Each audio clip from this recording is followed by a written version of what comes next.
Takle sprehod po ulicah Donecka je zelo tvegan. Pred nekaj dnevi je na avtobusni postaji razneslo bombo, ki je ubila 6 ljudi. Po ulicah ležijo razbitine, šole so zaprte že od novembra.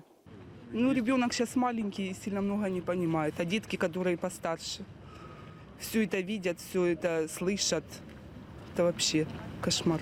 Tudi blizu njihovega doma je pred dnevi padla bomba, zato so se, tako kot številne druge družine, odločili, da se odselijo.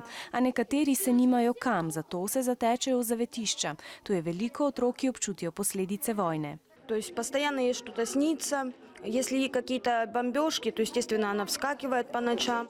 Da bi otroci pozabili na strah, jim pomaga organizacija Zdravniki brez meja. Ob igri s plastelinom lažje spregovorijo o svojih občutkih. А Кися боится чего-нибудь? Боится. Чего сама боится? Z glasbeno terapijo pa v centru na drugem koncu mesta pomagajo otrokom, ki so v vojni izgubili starše.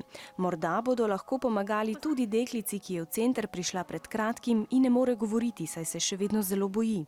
A vojna bo otroke vseeno zaznamovala za vse življenje.